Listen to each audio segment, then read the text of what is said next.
자, 하나님의 아들로서 그리스도는 누구보다 먼저 천사보다 먼저. 왜냐하면 천사, 구약의 천사가 많죠. 많이 나와 있죠. 근데 사실 그 천사의 대부분이 성육신하기 전에 그리스도입니다.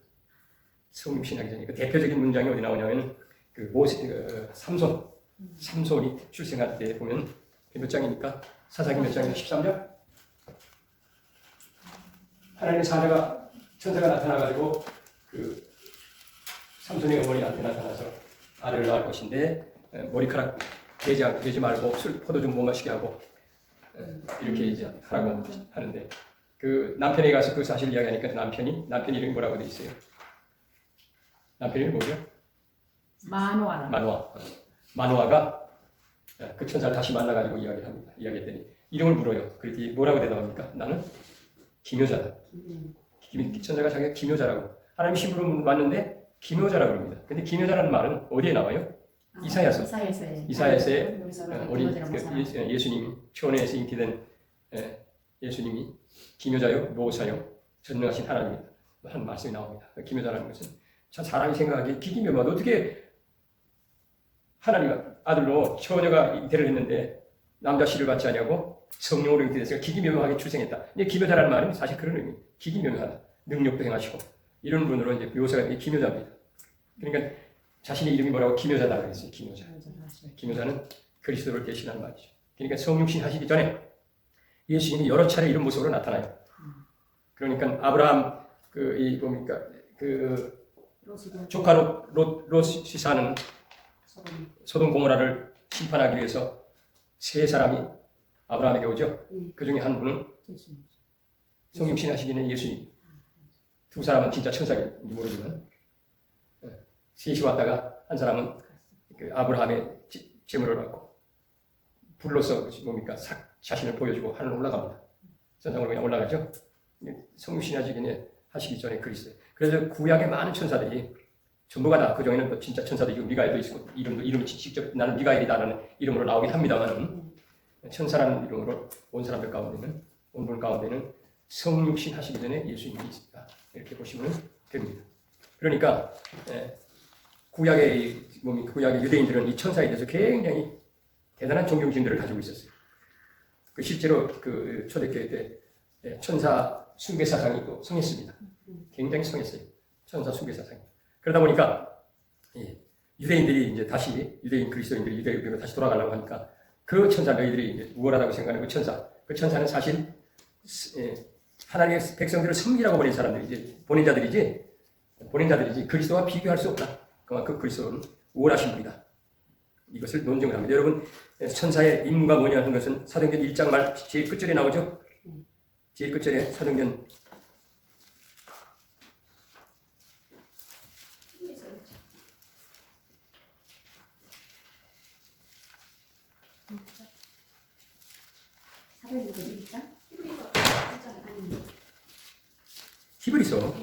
히브리서 사도행전이 아니라 내가 말을 잘못했네.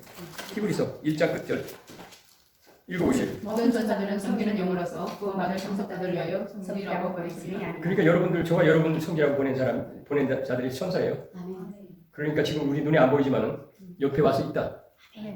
영적으로 보면 옆에 와서 있어요. 하나인지 둘인지 셋인지 모르면 옆에 와서 있습니다. 이 말씀 보면 그렇죠? 섬기라고 해요. 그러니까 그 천사 숭배 사상이 굉장히 팽배했었어요. 유대인들에게서도 구약을 믿는 유대교를 따르는 유대인들 천사 숭배 사상이 아주 팽배했어요. 그러니까 그런 천사보다도 하나님의 아들은 구원의 창시자로 천사보다 우월하다. 그래서 2장 1절에 4절 말씀이 큰 구원을 등한히 여기지 말라고 경고하는 말이 나옵니다.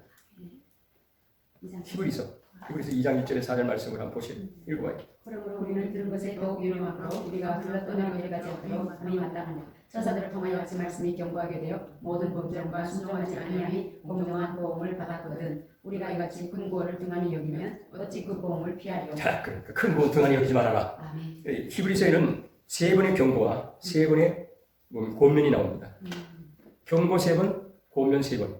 그러니까 2장 1절에 4절에 이게 경고라고 말할 수 있고 근거가 나오고 또 4장에 보게 되면 믿는 도리를 굳게 잡으라는 권면이 나옵니다. 4장 끝절에. 그 다음에 5장에도 5장이나 6장 4절에서 6절에 경고가 나와요. 6장 4절에 6절은 진짜 아주 엄한 경고입니다. 자, 히브리서 6장 4절 6절 말씀 읽어봐요.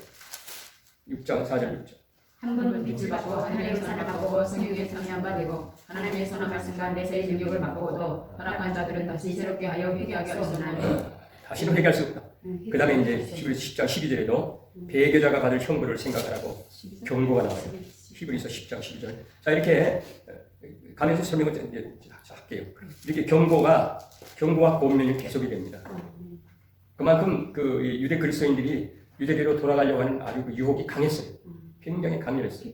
아유, 못 견디겠다 싶으면 말하면 그래. 그러니까 믿음이 제대로 생성이 안 돼 있는 상태입니다.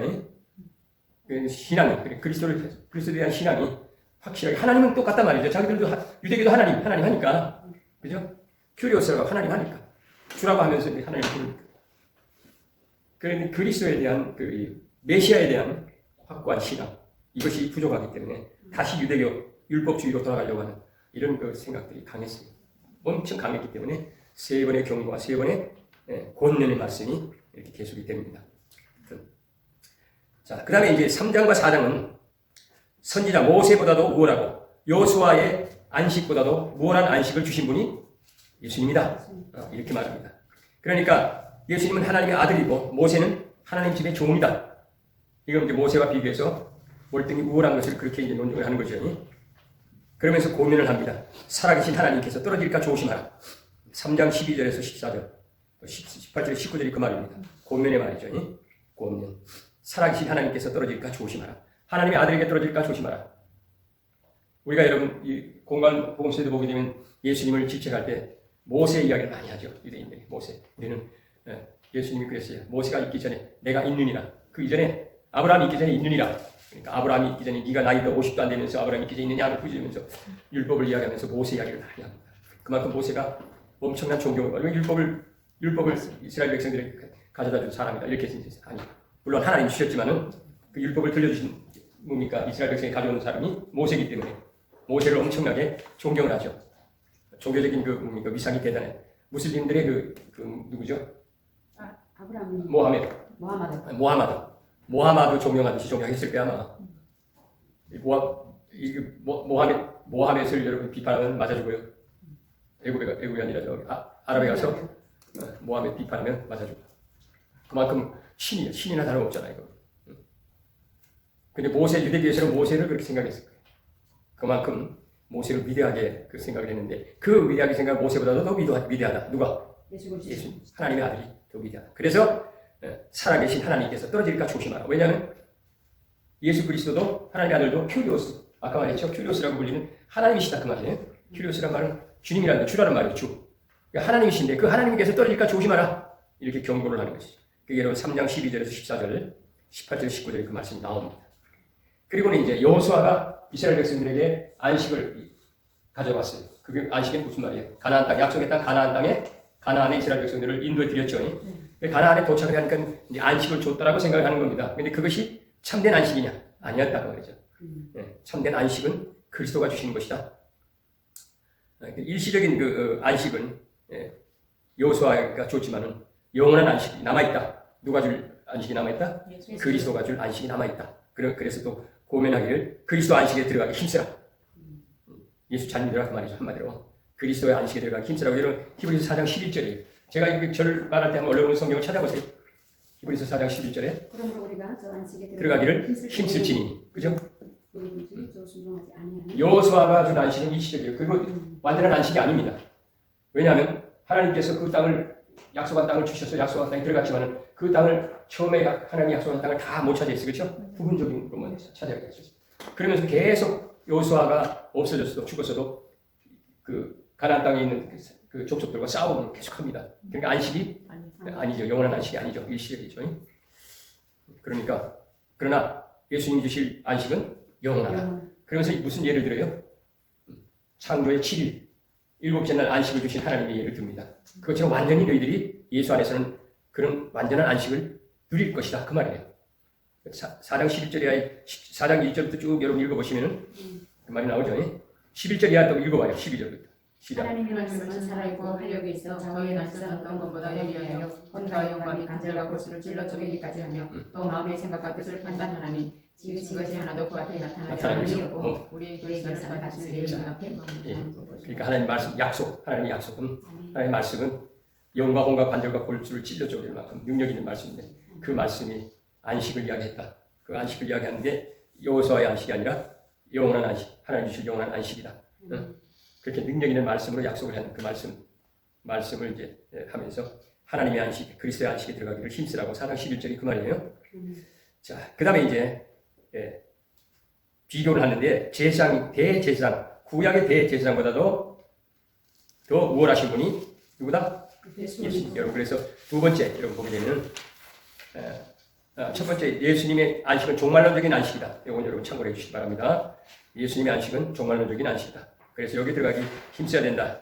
자, 그 다음에 이제 대제사장으로서 비교해서 절대 구약의 대제사장보다 우월하다. 이걸 이제 논증을 합니다. 그러니까 예수님은 단순한 구원자가 아니라 영원한 대제사장으로서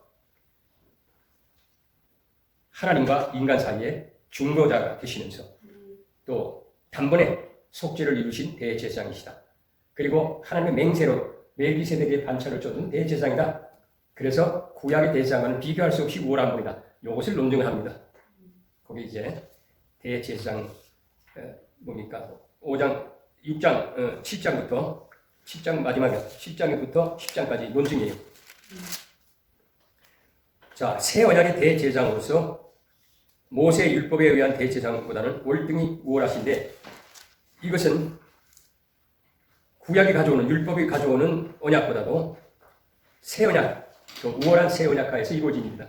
그러니까 구약의 예레미야서에 새 언약이 기록이 되어 있어요. 예수님은 그 새 언약을 성취하신 분이기 때문에 위대하다 하는 것을 이야기합니다. 자, 여러분 예레미야서 31장 31절에 34절을 여러분 열어보시기 바랍니다.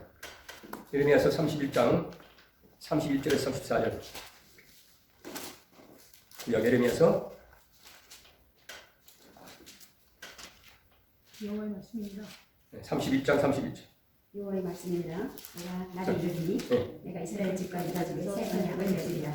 이 언약은 내가 그들의 조상들의 손을 잡고 애굽 땅에서 인도하여 내는 날에 내 수가 받지 아니할 것은 내가 그들에게 나는 편이 되었어도 그들의 뒤에 언약을 깼으면 위험하지. 그 다음 33절부터 중요합니다. 그러나 그날 후에 내가 이스라엘 집과 맺은 언약을 이러하니 곧 내가 나의 복을 그들의 속에 두며 그들의 마음에 기록하여 나는 그들의 하나님이 되고 그들은 내 백성이 될 것이라. 여호와 말씀이니라. 그들이 다시는 각기 이웃과 형제를 가르쳐 이르기를 너는 여호와를 알라 하지 아니하리니 이는 작은 자로부터 큰 자까지 다 나를 알기 때문이라. 내가 그들의 악행을 사하고 다시는 그 죄를 기억하지 아니하리라. 여호와 말씀이니라.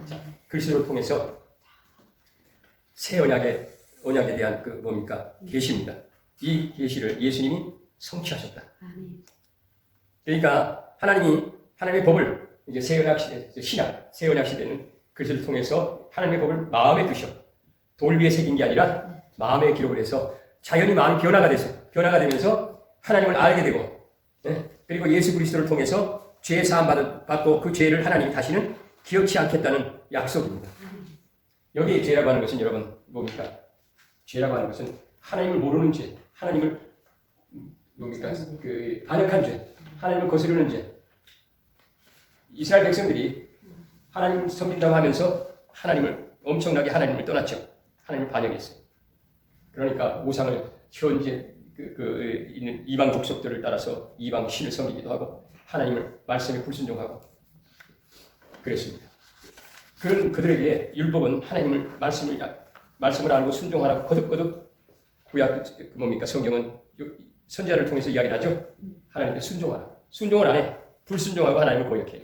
그런데 이제 신약 시대가 되면 그리스도를 통해서 마음에 하나님의 율법이 기록이 되면서 십계명이 여러분 뭐 1계명부터 10계명은 이렇다고 우리가 이제 성경을 통해서 배워서 알지만 그렇게 않더라도 마음이 변화가 되면서 하나님께 대해서 불순종하는 마음이 사라지기 시작한다. 그런 얘기를 왜 그랬습니까? 성령을 주시기 때문입니다. 뭘요? 하나님의 성령이 예수를 영접하고 성령이 세례를 받게 되면 성령이 마음을 변화시킵니다. 여기 성령이라는 말은 없어요. 그러나 그 법을 마음에 기록한다는 말은 성령을 통해서. 성령은 또 누구의 영이에요? 하나님의 영이면서 또 그리스도의 영이죠. 예수님의 영이. 그러니까 이 영을 통해서 마음에 복을 새겨. 그래서 하나님을 알라 안 해도 성령을 통해서 하나님께 가까이 나가게 되고 성령을 통해서 마음이 변화가 돼가지고 하나님의 복을 따르게 된다. 이게 이제 예레미야를 통해서 하나님께서 신약 시대에 그 뭡니까 구원을 이루시겠다고 하는 계시를 이렇게 한 것입니다. 그래서 이 예수님은 구약 시대 때 율법보다도 월등히 우월한 그런 하나님의 법을 우리에게 주셨다. 율법은 여러분 몇 가지로 되어 있다고 그랬어요? 세 가지로 구성이 되어 있다고 그랬죠. 자, 가장 먼저 기본적인 게 뭐예요? 또 까먹었어요? 십계명. 또 내가 여기서 한 세 번을 설명하는 것 같다. 십계명. 그 다음에 뭐가 있어요? 사회법, 지사법. 사회법이죠. 사회법.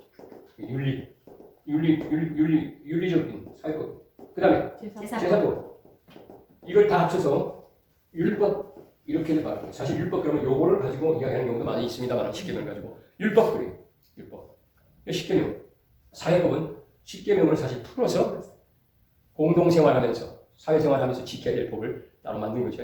그 다음에 이제 하나님께서 구약의 백성들에게 이스라엘 백성들에게 제사법을 주셨어. 왜 그래? 이거 못 지킨다. 이거 못 지킨다. 죄인이 되는 거예요. 하나님이 최소한 너희들이 이것은 지켜야 내 백성이라고 할 수 있다. 이게 이제 하나님이 요구하시는 최소한의 거룩에 이르는 길입니다. 그런데 안 돼. 못 지켜. 십계명 못 지켜. 그죠? 그래서 죄인이 된 거예요.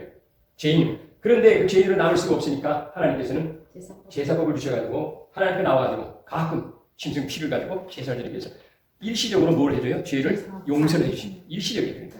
영원한 용서가 아니라 일시적이에요. 일시.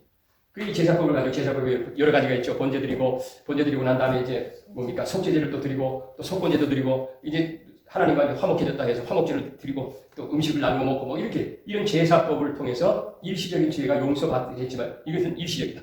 잠시 있다가 다시 또 죄인이 돼요. 그러니까 거듭 제사는 뭐예요? 거듭 제사를 드려요. 그러니까 거듭 제사를 드리니까 제사를 드리는데 그 제사를 드리는 걸 봉사하기 위해서 봉사하는 그 뭡니까 지파를 하나님이 지정하신 게 누구예요? 레위인이죠. 레위인 가운데에서 대제사 아브라함이 아니라 대제사장 아론의 그 아들 자손들 가운데서 대제사장이 없습니다. 그 대제사장과 그냥 제사장은 뭐냐? 일반 제사장은 성전에서 봉사를 하는 거예요. 봉사하고 그리고는 이제 평금할 때 이스라엘 백성들이 와서 양을 가져와서 뭡니까 제사장들이 가져온 제사장들이 그 양머리에 손을 놓고 그 사람의 죄를 대신 고하고 양머리에 손을 놓고 고하고 짐승을 잡아가지고 피를 가지고 성전 밖에서 제사를 드립니다. 성막이 이렇게 있잖아요. 가장 먼저 여기 제단이 있어요. 제단, 번제단. 그 다음에 여기에 물두둥. 그 다음에 여기에 이렇게 휘장이 딱 가려져 있어요. 이 안에 못 들어가. 여기서 그냥 제사 드리는 거예요. 일반 제사. 짐승 잡아가지고 버리는 데가 여기 있죠. 여기는 1년에 한 차례 누구만 들어가? 대제사장만 들어가. 단 이 성전 안에 또 다른 장막이 하나 있는데 여기 지성소가 있어가지고 지성소에 들어가서 제사 드릴 수 있는 것은 대제사장만 할 수가 있었어요. 그 일반 제사장은 뭡니까 여기에 있는 그 12지파를 상징하는 떡, 쌀, 그 다음에 그 촛대, 촛불 켜고 요 앞에 또 불이 있습니다. 분향단. 네, 그렇지. 요거 킬 때만 제사장이 들어가서 봉사를 하는 거예요. 그러니까 일반 성도들은, 일반 백성들은 이 안에 들어갈 수 있어요, 없어요? 없어. 여기는 못 들어가. 여기서만 제사 드리는데 여기서만 이제 일반 백성들이 양을 가져와가지고 제사장들이 양을 가지고 번제단에서 태우고 여기 들어가기 위해서는 물두멍에서 손발을 씻어야 돼. 그죠? 손발을 씻고 다시 들어. 그러니까 이 성소 안에는 지성소와 여기 성소인데 성소 이걸 이제 성전이라고 해요. 성막이라고 해요. 성전이라고 해요. 자, 이렇게 제사를 드리는데 일반 백성들은 저 안에 못 들어가요. 전혀 못 들어가요. 아론의 대제사장만 1년에 한 차례 들어가는데 1년에 한 차례 들어갈 때 대제사장은 자기 죄를 또 용서받아야 돼. 짐승을 잡아가지고 제사 지내고 자기 죄 용서하는데 그냥 한두 번 드리는 게 아니고 몇 번을 드려. 번제, 속번제 드리고 뭐 짐승을 잡아도 큰 것들만 비싼 것들만 가져가서 잡아요. 1년에 한 차례 들어서 요 안에 들어가서 요 안에 지성소 안에 들어가서 지성소 안에 뭡니까 하나님께 제사를 잠깐 드리고 나와. 지성소 안에 들어갈 때에 어떤 게 있었냐? 그 대제사장의 옷 끝에 이렇게 방울이 달려 있고 끈이 달려 있어요. 그래서 이 안에서 움직일 때마다 냉면 소리가 나. 근데 갑자기 딱 끊어졌다? 죽었다. 그러면 끌어내야 돼. 끌어내는데 지성소 안에 못 들어가니까 줄 잡고 끌어내. 그 정도로다가 이 지성소가 성소 안에도 못 들어가고 지성소에 엄했습니다. 이게 구약의 제사예요. 그런데 예수님께서 십자가에서 딱 운명하실 때 어떤 일이 일어났어요? 휘장이 지금 그렇지. 뭐가 휘장이? 이게 그냥 확 뜯어진 거예요. 이거 확 뜯어졌어. 이게 뜯어지니까 휘장이 딱 열렸어. 열리니까 여기 휘장이 다 열렸어. 그러니까 일반 성도도 들어갈 수 있다. 다 들어가고 볼 수가 있게 된 겁니다. 그래서 휘장을 예수님의 육체로 상징을 해요. 그 히브리서에 이제 그거를 또 논증을 합니다. 휘장은 예수님의 육체다. 육체가 딱 찢어져서 휘장이 찢어져서 누구든지 이제는 성전에 다 들어가서 하나님을 만나고 하나님을 볼 수 있게 됐다. 그래서 성도를 뭐라 그래요? 택한 백성이요 왕 같은 제사장이 됐다. 이렇게 말하는 거예요. 이해가시죠? 이게 그러니까 이 5장 7장은 그걸 지금 이야기하고 있어요. 그걸 이야기하면서 5장에서 10장까지는 그걸 이야기하면서 예수님은 이렇게 대제사장으로서 자신의 몸을 지쳐서 모든 백성들이 하나님과 직접 대면하고 만날 수 있도록 하신 분이면서 이분은 바로 이런 대제사장직을 레위인의 계통에서 대제사장이 된 것이 아니라 하나님의 맹세로 멜기세덱의 반차를 따라서 됐다. 이게 논증합니다. 멜기세덱은 누굽니까? 아브라함이 조카 롯을 이제 찾아서 오는데 누구에게서 다섯 그 왕 주변에 있는 다섯 왕들의 연합군을 쳐부시고 그죠? 연합군을 당시에 뭐 군인이라 봐야 족장이라 봐야 인구도 많지 않으니까 뭐 몇 병이 되는지 모르겠죠. 그걸 쳐부시고 돌아와서 노예가 찾아온 물건 중에 10분의 1을 멜기세덱에게 드렸어요. 그때 당시 멜기세덱은 제사장이요 평강의 왕이었다. 이렇게 기록되어 있습니다. 그게 어디에 나옵니까? 창세기 몇 장이요? 창세기 14장 14장 나오죠? 14장에서부터 자, 여러분 14장 얼른 빨리 읽고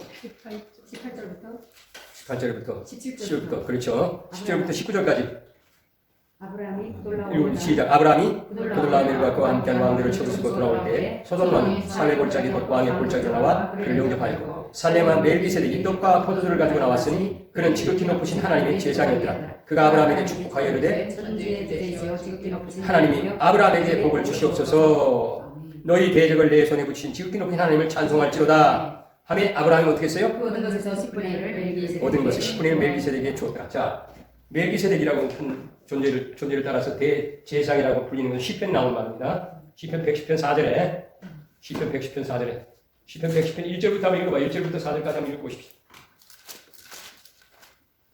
여호와께서 내 주에게 말씀하시기를 내가 너희 것으로 너희 바탕이 되게 하기까지 너는 내 오른쪽에 앉아있으라 하셨도다. 여호와께서 시온에서부터 주의 권능의 귀를 내버리시니 주는 원수들 중에서 다스리소서. 주의 권능의 날에 주의 백성이 거룩한 옷을 입고 즐거이 헌신하니 새벽의 줄 같은 주의 청년들이 주에 나오는도다. 여호와는 맹세하고 변하지 아니하시리라. 이르시기를 너는 멜기세덱의 서를 따라 영원한 한도덕이라 하셨소서. 거기 무슨 말씀이냐면 예수님께서 신약 성도들 세언약하의 성도들의 대제사장이 되셔서 친히 자신의 몸으로다가 제사를 제물이 되어서 제사를 드리고 그 쫓는 백성들 모두가 다 하나님 앞에 나갈 수 있게 하겠다 하는 말씀인데 그 말씀이 1절부터인데 4절은 그를 위해서 예수님을 멜기세덱의 반차를 쏘는 대제사장을 만들겠다는 맹세입니다.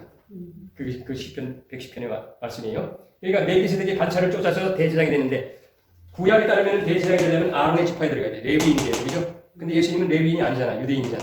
유대인이기 때문에 유대인들에게 먼저 복음이 전해진 거예요. 왜 예수님이 유대인들에게 먼저 이스라엘에게 먼저 복음을 전하셨을까? 이유는 간단해요. 유대인이 있기 때문에. 그리고 유대인에게서 구원이 시작이 돼야 되기 때문에 하나님의 구약의 약속이 그렇습니다. 그래서 유대인들에게 복음을 먼저 전했는데 유대인들이 받아들였어요? 안 받아들였어요? 안 받아들였어요. 골빈 사람들이 골이 통통. 이방인들은 감사하고 안 받아들였어요. 그런데 이제 하나님께서 이미 예수님을 멜기세덱의 반차를 돕는 대제사장이 되게 하겠다고 맹세를 하셨어. 맹세가 됐다고 그랬죠? 네. 그 맹세에 따라서 예수님이 자신의 몸으로다가 제물을 드려가지고 아론의 지파에서 나온 대제사장은 짐승의 피를 가지고 제사를 드리지만 일시적입니다. 그러나 이제 예수님은 자신의 몸, 자신의 피를 가지고 제물이 돼서 드려서 하나님 앞에 제사를 드리는데 그 제사를 드린 예수님이 멜기세덱의 반차를 돕는 제 대제사장이 된 거예요. 그래서 그 말입니다. 그럼 멜기세덱이 누구냐? 아브라함에게서 11조를 받은 사람이다. 그죠? 아브라함에게 11조를 받으니까 아브라함이 레위인들은 아브라함의 자손이에요. 그러니까 레위인들에게 대제사장인 레위인들에게 구약의 레위인들에게 11조를 받은 분이기도 하다. 누가? 예수님이 멜기세덱에게 반차를 주는 대상이 돼서 예수님이 구약의 아론의 자식들인 대제사장들 그들에게서 11조를 받는 분이기도 하다. 그래서 우월하신 분이다. 그 말이에요. 이해가시죠? 그러니까 새 언약의 대제사장으로서 모세의 율법화의 대제사장과는 비교할 수 없이 우월하신 분이고 구약의 제사는 그래서 반복적이었죠. 계속 반복해야 돼. 레위는 그들이 뭡니까? 그 주어진 이 수명 동안에만 대제사장직을 수행할 수 있어요. 나이가 제한이 돼 있어. 또 나이가 제한이 돼 있는 그 수명 사는 동안에만 대제사장직을 수행하고 또 새로운 대제사장이 와야 됩니다. 그러나 예수님은 영원한 대제사장이 됐다. 그 말이에요. 그게 이제 8장의 10장 계속되는 말입니다. 구약 제사는 반복됐지만 예수님의 제사는 한 번으로 완성된 제사다. 한 번으로 완성됐으면서 뭐예요? 완전한 속죄가 이루어졌다. 그 말이에요. 완전한 속죄가 이루어졌습니다. 또 제물도 구약의 대제사장은 짐승의 피지만은 새 언약의 대제사장인 예수님은 흠없는 자신의 몸, 자신의 피로 제물이 되셨다. 그리고 이 제물이 되셔서 뭡니까? 일시적으로 죄 용서받는 구약의 제사와는 달리 영원한 죄의 사함을 가져오셨다. 그렇죠? 영원한 죄의 사함이 되셨다. 그 죄라고 하는 것은 바로 여기 죄라고 하는 것은 원죄를 말합니다. 원죄를 1차적으로 말해요. 2차적으로 이제 다른 죄도 회개하고 용서를 받을 수 있도록 하시죠. 자, 죄라고 하는 것이 가장 뭡니까? 하나님을 반역하고 하나님께 불순종하고 말씀에 불순종하고 반역한 죄, 하나님과 등지고 사는 죄, 하나님 모르고 산 죄가 가장 큰 죄예요. 예수님께서 그랬어요. 나 보내신 자와 자를 믿지 않는 것이 죄다. 나 보내신 자를 믿지 않는 것이 죄다. 나와 나 보내신 자를 믿지 않는 것이 죄니까 예수님과 하나님을 믿지 않는 게 죄다 그 말이에요. 그 죄의 원죄입니다. 그거를 기본적으로 예수님은 이제 철폐를 하셨어요. 그죠? 그리고는 이제 그를 믿는 모든 사람이 그 죄에서 자유를 얻게 하신 겁니다. 그게 영원한 속죄가 되셨다는 것입니다. 자, 그리고서는 이제 구약의 대제사장들은 일시적으로 제사를 드리지만 죄를 절대 정결하게 하지 못한다. 정결하게 해요, 못해요? 정결하게 못해요. 정결하게 못하지만은 예수님이 대제사장이 되셔가지고 죄를 영원히 정결하게 하셨다. 그래서 뭡니까? 하늘 성소에서 죄를 정결케 했다는 표현이 나오는데 하늘 성소에서 그 말은 백성의 죄를 효과적으로 정결하게 하신다. 그러니까 우리는 지금 예수님은 하나님 보좌 우편에 앉아 있다고 계신다고 말하죠. 하나님 보좌 하나님 우편에 앉아 계시면서 믿는 백성들의 죄를 정결케 하신다. 그 말을 하늘 성소를 정결케 하셨다. 이렇게 표현하고 있어.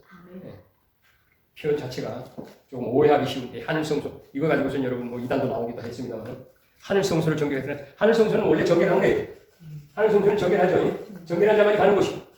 그러니까 그 하늘 성소를 예수님이 정결하게 했다는 말은 믿는 자를 모두 다 정결하게 하셨다. 그런 의미로다가 쓴 것입니다. 백성에게 아주 효과적으로 정결하게 하셨다. 그리고 구약의 대제사장은 백성들을 깨끗하게도 못하고 거룩하게도 못하고 온전하게도 못합니다. 그러나 신약의 대제사장, 새 언약의 대제사장이신 예수님은 백성들을 깨끗하게 거룩하게 온전하게 하신다. 그리고는 이제 성소 안에 모두가 다 예수님 믿는 사람들 믿는 새 언약의 대제사장인 예수님은 그를 믿는 모든 백성들을 다 하늘 성소에 들어가게 하신다. 할렐루야. 여기 하늘 성소는 뭐예요? 하늘 성소는 천국이겠죠? 천국. 완전한 구원을 이루신다 그 말이에요. 그런데 이제 구약의 대제사장은 그렇지 못하다. 자신도 1년에 한 차례밖에 못 들어간다.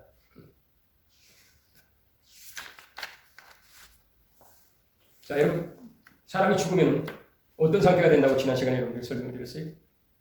믿는 사람과 믿지 않는 자, 예수를 믿고 구원받은 사람은 딱 죽었어. 숨이 끊어져 죽었을 때 어디로 갑니까?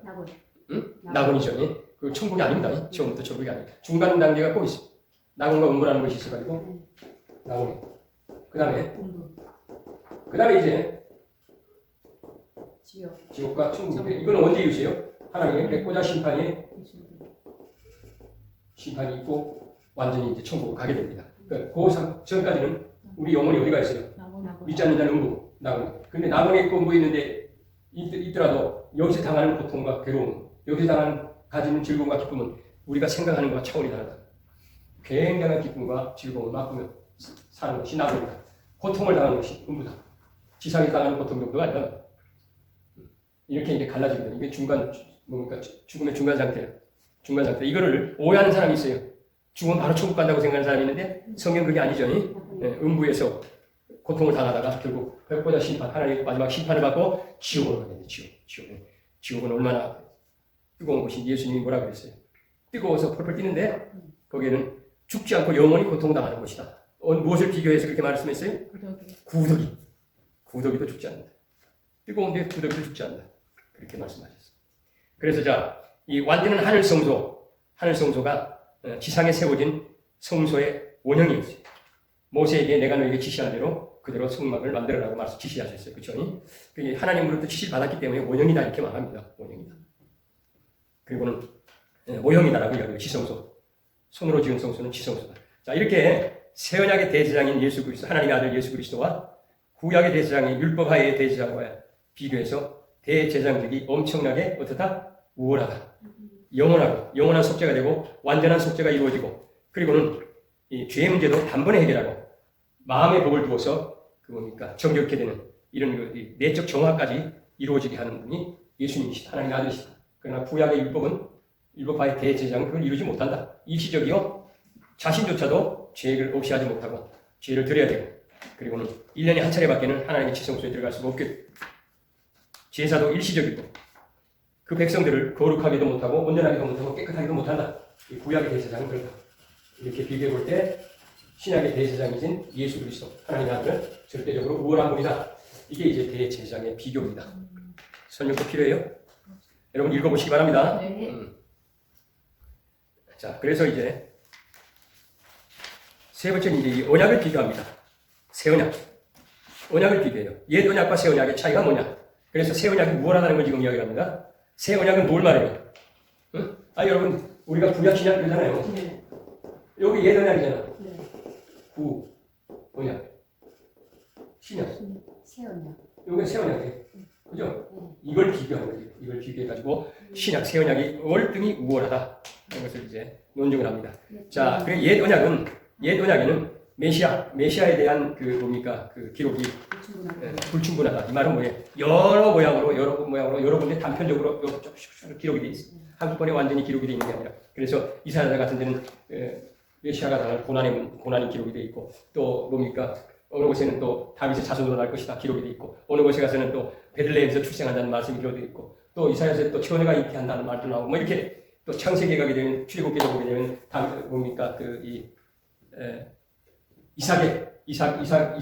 아브라함 이삭을 바치면서 한 말씀 가운데 메시아 관해서 그리스도에 관해서 예언을 했죠. 그런 식으로 조금씩 이곳저곳에 단편적으로 기록이 되어 있지만은 그 단편적으로 기록이 되어 있는 구약의 여러 가지 계시가 예수님을 통해서 한꺼번에 다 완전하게 알려졌다. 그것이 새 언약이다 그 말이에요. 새 언약은 즉 예수님이 하나님의 아들로서 성신하시면서 구약의 일부분 계시가 완성이 되고 또 생애를 통해서 구약의 일부분이 완성이 되고 또 그분의 희생적인 죽음이 이사야서나 또는 시편에 이렇게 시편 22편 뭐 등등등 기록이 되어 있죠. 기록이 되어 있는데 그것도 완성을 하셨고 그리고 부활에 대해서도 완성을 하셨고 그의 사역에 대해서도 여러 군데 기록되어 있는 것이 예수님이 다 보이시고 완성을 하셨어요. 그러니까 예수님 그리스도를 통해서 완전하게 알리신 것이 새 언약이다 그 말이에요. 구약은 단편적인데 새 언약은 예수님에 대해서 구약에 계시된 여러 가지 단편적으로 계시된 것을 완전하게 보여주신 완전하게 알린 언약이다. 이래서 새 언약이 또 우월하다 그 말이에요. 그 다음에 죄사함과 구원에 대해서도 새 언약은 죄를 없이 하지 못했어요. 아까 대제사장 이야기를 하면서 구약의 제사는 죄를 완전히 없앨 수 있게 했어요? 아니죠. 일시적이라고 했죠. 그러나 새 언약하에 예수님을 통해서는 단번에 죄의 문제가 해결이 됐어요. 그리고 영원한 제사가 됐습니다. 영원한 제사가 됐어요.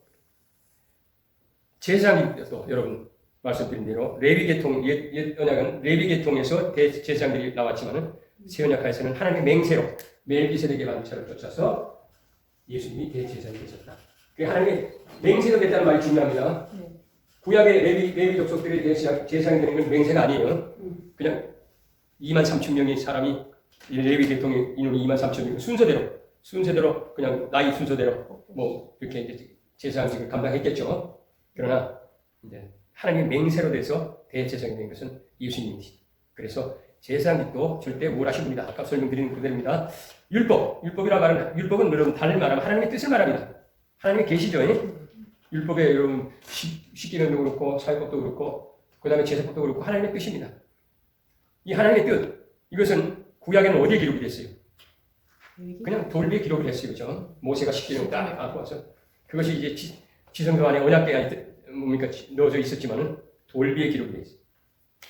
그러면서 그 백성들은 자발적으로 순종을 할 수가 있었어요, 없어요? 불가능해요. 왜냐하면 그 마음에 하나님께 순종하고자 하는 마음이 전혀 일어나지 않는 거예요. 억지로 그냥 하나님의 법이 지켜라 하니까 그 법을 너희가 따라서 살아라 하는 반강제적인 지시, 그죠? 그게 모세를 통해서 또 이스라엘 백성들의 그 뭡니까 삶을 통해서 강제로 따르라고 강제라고 말은 조금 여러분 오해가 있습니다만 그렇게 강압적으로 지키지 않으면 너희에게 다가올 것은 죽음이다라고 선포까지 하면서 위협적인 그런 말씀을 통해서 억지로 따르도록 만들었어요. 억지. 그게 이제 구약. 참 그거 보면 여러분 신약 시대에 새 언약하에서 하나님의 법이 마음에 새겨지고 그것을 자발적으로 지켜가 나갈 수 있게 한 하나님의 이 은혜가 이루 말할 수 없는 거죠. 성령을 주셔서 성령을 통해서 하나님의 말씀 자발적으로 따라가게 한단 말이죠. 물론 전 처음부터 뭡니까 완전하게 말씀을 하지는 못해요. 그러나 시간이 지나면서 말씀에 순종하게 되고 그 뜻을 따라 살아가게 됩니다. 그게 뭐 때문에? 그게 누구 때문에? 우리의 대제사장이 예수님 때문에 성령까지 보내주셔서 그 사람에게 보게 되면 뭐예요? 예수님이 몇 날 못 돼서 너희가 성령을 선물로 받을 것이다. 그래서 모여서 예루살렘을 떠나지 말아라. 사도행전 1장에 나오죠. 그랬더니 정말로 성령이 임했어요. 오십니다. 성령이 오셔서 교회가 태동이 되면서 하나님의 백성들 마음에는 이제는 율법을 막 새기는 게 아니라 억지로 새기는 게 아니라 하라고 막 강요하는 게 아니라 저절로 새겨지기 시작합니다. 그거는 성령이 이제 그렇게 이끌어가는 거예요.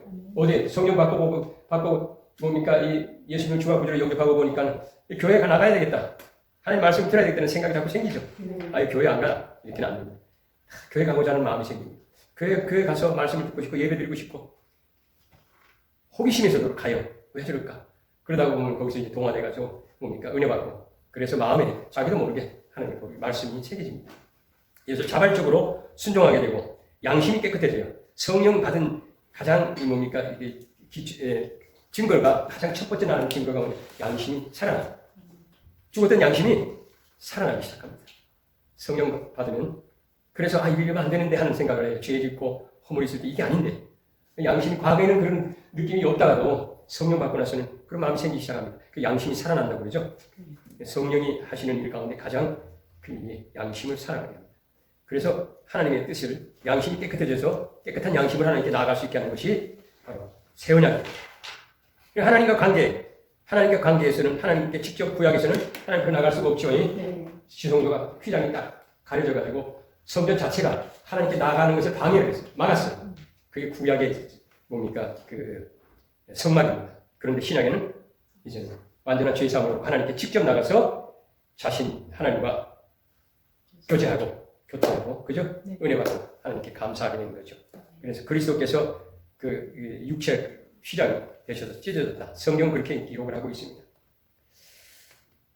여러분 휘장 찢어진 그 사건은 마가복음 15장 38절, 누가복음 23장 45절, 마태복음 25장이죠. 25장. 여러분 읽어보시기 바랍니다. 나중에. 자, 그래서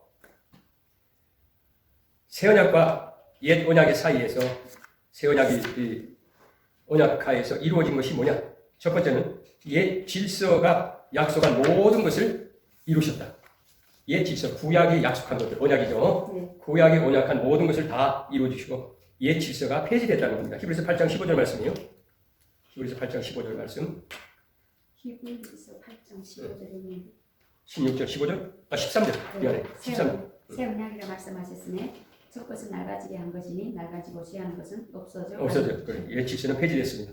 두 번째, 사망의 세력을 잡은 마귀의 세력이 깨어졌어요. 이건 뭐예요? 부활이 가져온 그런 결과죠. 예수님의 부활이 가져온 결과 마귀 세력이 깨어졌습니다.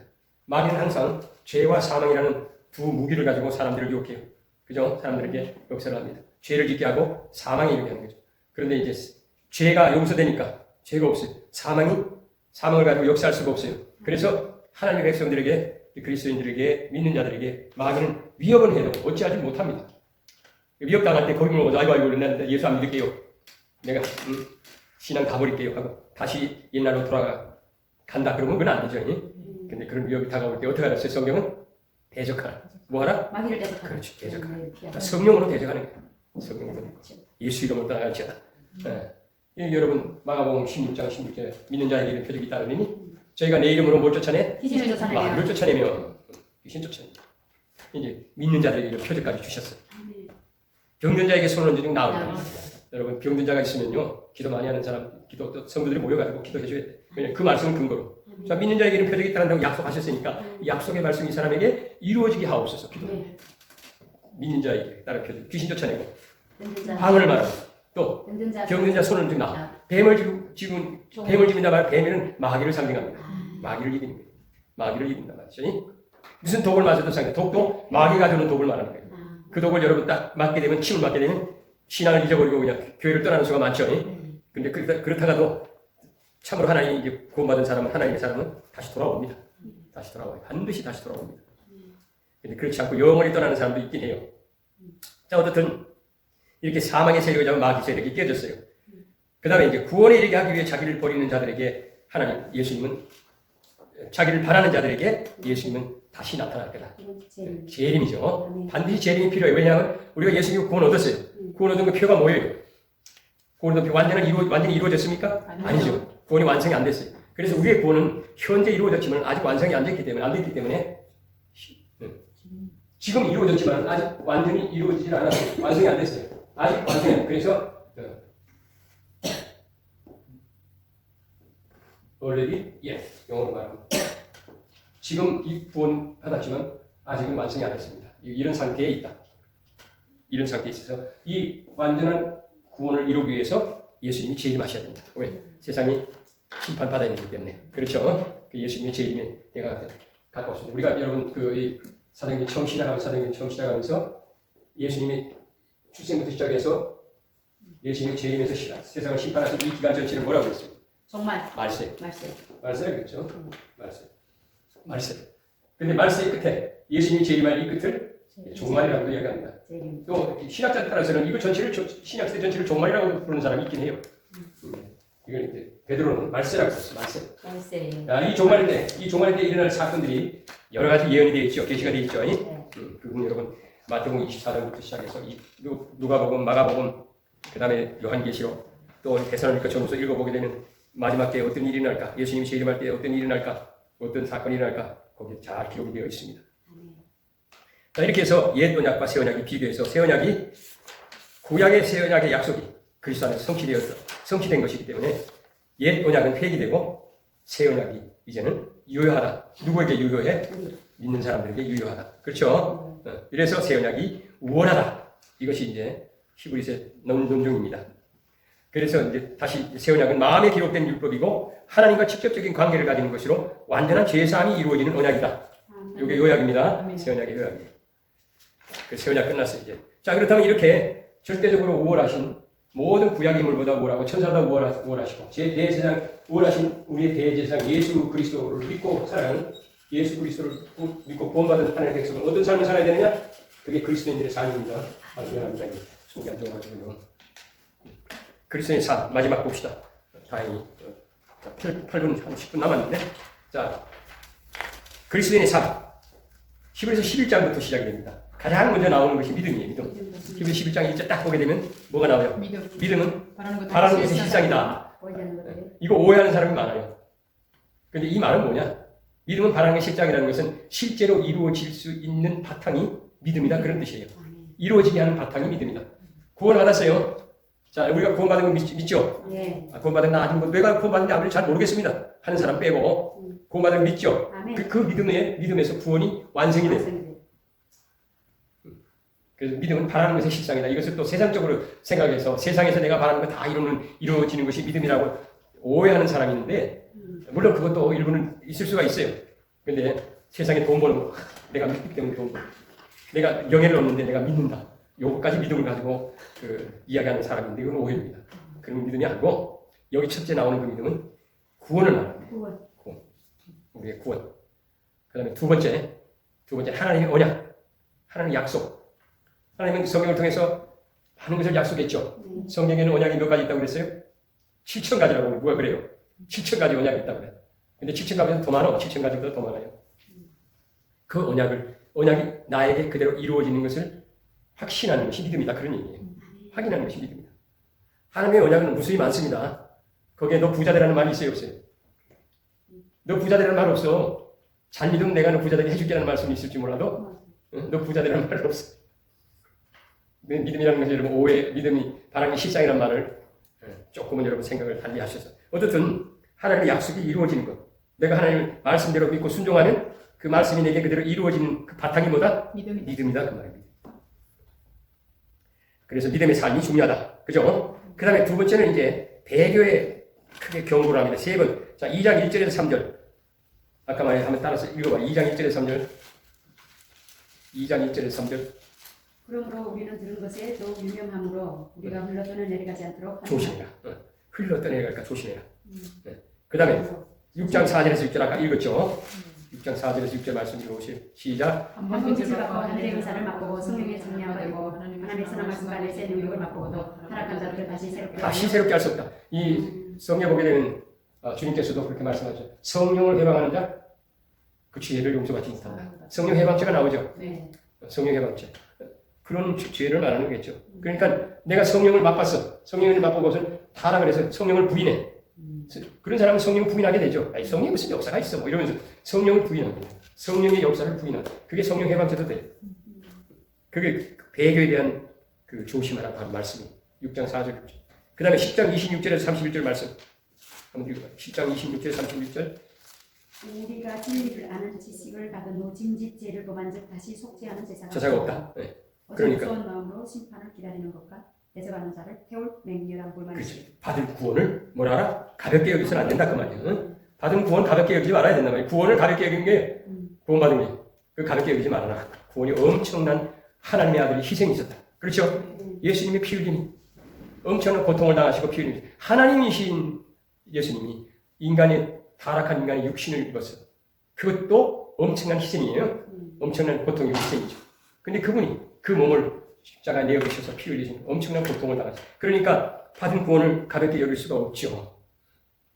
그런 희생이 있기 때문에 내가 구원을 얻었어요. 여러분이 구원을 얻었어요. 그렇죠? 그러니까 우리가 여러분 24시간 감사할 것이 이게 첫 번째입니다. 내가 구원 하나님 어쩌다가 나 같은 걸 택하셔서 나 같은 걸 택하셔가지고 그리스도의 사랑 안에서 나를 부르시고 소명하셔서 나를 구원하셔서 영원한 영광에 이르는 영화에 이르기까지 나를 인도하고 계십니다. 우리가 여러분 그래서 성경에 보게 되면 네 가지 기도거리가 있어요. 아까 이야기하려다 말이에요. 첫 번째 뭐예요? 감사하는 겁니다. 감사. 뭐 감사할 것밖에 없잖아요. 그죠? 하나도 감사하지 열도 감사해요. 성경 보게 되면 막 그 고통을 당해도 감사하는 거. 왜? 고난은 신앙의 성숙을 가져오는 길이기 때문에. 신앙 성숙을 가져오는 길이기 때문에. 그래서 야고보는 특히 그걸 강조합니다. 시험 당할 때 어떻게 하라? 뒤로 물러가지 말아라. 기뻐하라 오히려. 왜냐하면 완전하게 너희 믿음을 온전케 하기 위함이다 하는 것이. 그래서 감사해야 돼. 안 될 때도 감사하고 좋을 때도 감사하고 나쁠 때도 감사하고. 그리고 두 번째는 두 번째 우리가 해야 될 일은 기도는 우리가 기도 내용 감사 기도가 첫 번째입니다. 두 번째 기도할 건 뭐가 있겠습니까? 회개기도. 여러분 하나님 사랑 받아야 안 받아요? 받아요. 받죠. 그러면 나도 하나님 사랑합니다 해야죠. 사랑에 대한 감사. 사랑합니다. 사랑합니다. 고백이 또 나와줘야 되는 거죠. 그죠? 베드로가 물었어요. 베드로에게. 너는 네가 나를 사랑하느냐? 첫 번째는 내가 사랑합니다. 자신 있게 말했다가 세 번 물으니까 세 번째 가서 자신을 못해. 내가 사랑하는 주님이 아십니다. 그러죠? 그러니까 내가 주님을 사랑하는 그 정도를 나보다도 주님이 더 잘 아십니다. 그 말이에요. 사실 우리도 그래요. 내가 하나님 사랑합니다. 그러지만은 내가 하나님 사랑하는 정도를 하나님만이 아시지. 입으로는 내가 고백을 하면서도 마음은 다를 수도 있잖아요. 근데 실제 우리가 하나님의 사랑받는 건 무한하죠. 그리고 로마서 8장 여러분 32절에 보게 되면 엄청난 사랑이 우리에게 부어지고 있다. 그래서 그리스도 사랑이 있기 때문에 환난이나 공고나 핍박이나 위협이나 적신의 칼이나 우리가 넉넉히 이겨나갈 수가 있고 세상의 모든 것도 다 이길 수가 있다. 그리스도 안에 있는 하나님 사랑으로 이겨내길 나갈 수가 있다. 그게 고백이잖아요. 그 우리들에게 하는 말씀이 돼요. 그런 사랑을 받은 거 우리가 고백해야 됩니다. 사랑을 고백하고 사랑을 또 여러분 이야기해야 돼요. 그 기도해야 되겠죠. 그 다음에 뭐예요? 그 다음에 어떻게 해야 됩니까? 자, 내 생명이 누구 거예요? 하나님 거. 주님 것이잖아요. 생명. 여러분 우리가 성경을 보게 되면 우리가 태어나고 모태에 잉태됐을 때부터 우리가 세상 살아가고 우리가 죽고 이 세상 죽어서 하나님 품에 안길 그 순간까지 우리의 모든 일생이 누구 것이다? 주님의 것이에요. 그거 여러분 어때요? 그거 우리 고백해야 돼. 내 생명 주의 것이에요. 나의 그 모든 것들. 그러니까 우리가 소유하고 있는 것까지도 주님의 것이니까 하나님께 드리는 것도 자발적으로 할 수가 있단 말이죠. 그게 여러분 확신할 때, 자신 있게 확신할 때 그게 가능합니다. 그렇죠? 그 고백해야 돼. 그리고는 내가 주님의 것이고 내 삶도 주님의 것이니까 그 다음에 뭐예요? 내가 주님을 전적으로 의지합니다. 기도해야 되겠죠. 의지합니다. 그래서 성경 보게 되면은 너의 행사를 주께 맡겨라. 너의 경영하는 것을 여호와께 맡기라. 그죠? 너의 염려를 다 주께 맡겨라. 이는 저가 너를 돌보심이라. 하나님 그렇게 약속하셨잖아요. 그러면 생활하는데 우리가 사는데 나타나는 여러 가지 두려운 일들, 어려운 일들, 염려들이 나올 때 하나님 뭐라고 그랬어요? 두려워마다 내가 너와 함께한다. 얼마나 감사해요. 그렇죠? 그러니까 그런 말씀 약속까지 주셨으니까 그 약속을 상기하면서 주님 맡깁니다. 저 자신을 맡깁니다. 삶을 맡깁니다. 우리가 그렇게 기도해야 돼요. 그리고 네 가지 우리가 기도할 거예요. 매일 아침마다 여러분 일어나서 기도하시기 바랍니다. 아멘.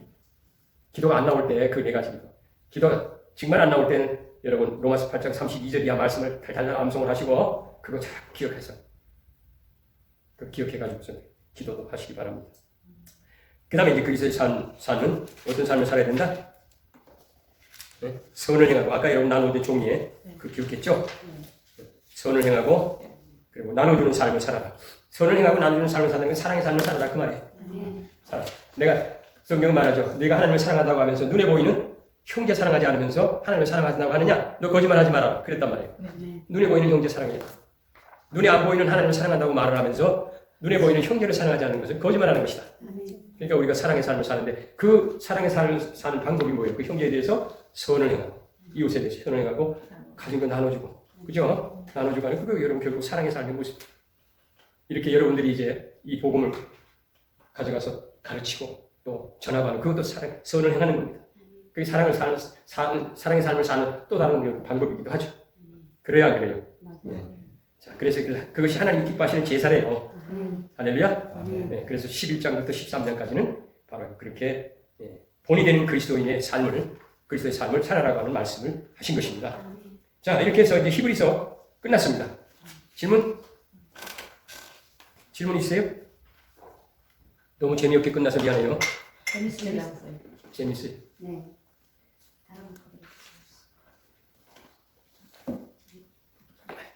질문 없습니까? 질문 없으면 오늘 그만 마치기로 하십니다. 여러분 나중에 시간을 조금 늦춰서 3시간을 하는 것도 어때요, 여러분? 아까 목사님 말씀하세요. 이게 나중에 이야기하시대요?